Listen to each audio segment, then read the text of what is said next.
ये जो प्लेलिस्ट है इसमें light reflection and refraction chapter से जो भी क्वेश्चंस पूछे गए ईयर 2023 के बोर्ड्स एग्जाम में हम लोग उसको डिस्कस करेंगे। हम लोग क्वेश्चन वाइज वीडियो बनाएंगे, जो भी क्वेश्चंस होंगे उनको हम लोग एक एक वीडियो में डिस्कस करेंगे। Hello everyone, welcome to challenger classes. My name is Udit Gupta. पहले तो मैं आपसे ये कहूंगा कि हमने ऑलरेडी 2 चैप्टर की पूरी प्लेलिस्ट बना दी है। Chapter 1 chemical reactions and equations की और एसिड बेसिस एंड सॉल्ट्स की। उस प्लेलिस्ट में जो भी प्लेलिस्ट है हमारी दोनों, उसमें लगभग 20 क्वेश्चंस हैं दोनों चैप्टर्स के। और इस चैप्टर में भी ऐसे ही कुछ अमाउंट होने वाला है क्वेश्चंस का, 15 से 20 के बीच में। तो आप लोग उनको देखिए, आपको आइडिया लग जाएगा कि उन चैप्टर से क्वेश्चंस कैसे पूछे जाते हैं। मैं इसके बाद भी और चैप्टर्स की वीडियोस को बनाऊंगा, ठीक है। पीवाईक्यू के जो क्वेश्चंस उनकी वीडियोस को बनाऊंगा। आपको एग्जाम होने से पहले पहले इवन 15 डेज पहले तक सारे चैप्टर्स की वीडियो मिल जाएगी। और हमारा लाइव सेशन भी चलता है जिसमें हम लोग पूरा पेपर जो है वो डिस्कस करते हैं। वो सैटरडे, संडे या मंडे, 3 दिन में से कभी भी होता है, शेड्यूल्ड होता है। आप लोग को नोटिफिकेशन मिल जाएगा अगर आप सब्सक्राइब करेंगे हमारे चैनल को। तो सब्सक्रिप्शन, अगर आपने सब्सक्राइब करा है चैनल को तो आपको नोटिफिकेशन मिल जाएगा।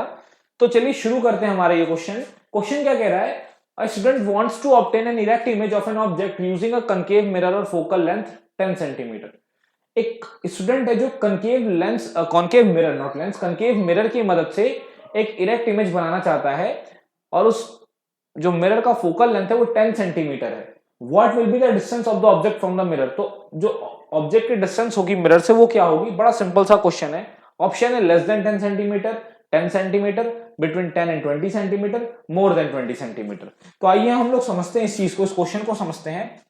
ये हमारा कनकेव मिरर हो गया,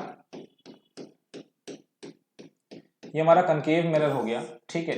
ये पोल हो गया, ये फोकस हो गया, ये सेंटर ऑफ कर्वेचर हो गया। तो ये आपका 10 सेंटीमीटर है। अगर आपका फोकल लेंथ 10 सेंटीमीटर है तो सेंटर ऑफ कर्वेचर और पोल की दूरी कितनी हो जाएगी, डबल हो जाएगी, 20 सेंटीमीटर हो जाएगी, ठीक है।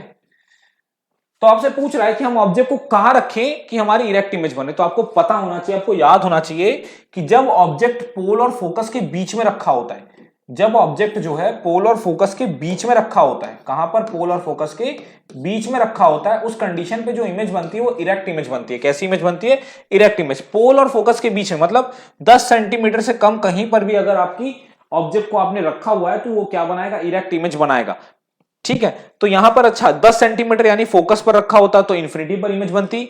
सी और एफ यानी 10 से 20 के बीच में, 10 सेंटीमीटर से 20 सेंटीमीटर के बीच में रखा होता तो कहां बनती, बियॉन्ड सी बनती, ठीक है। 20 सेंटीमीटर से दूर बनती, मोर देन 20 सेंटीमीटर होता।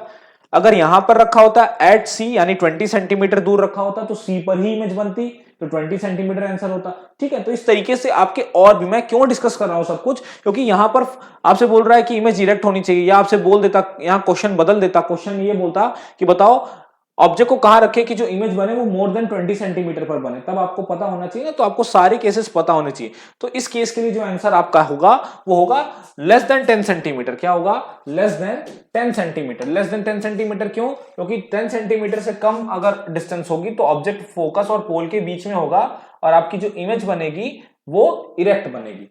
तो इस तरीके से ये क्वेश्चन आपका हो गया। अगर आपकी अंडरस्टैंडिंग अच्छी है तो 2 से 3 सेकंड में आप इस क्वेश्चन को करके आगे निकल जाओगे, ठीक है। तो आई होप आपको एक्सप्लेनेशन समझ में आई होगी। मिलते हैं नेक्स्ट वीडियो में एक नए क्वेश्चन के साथ। Thank you.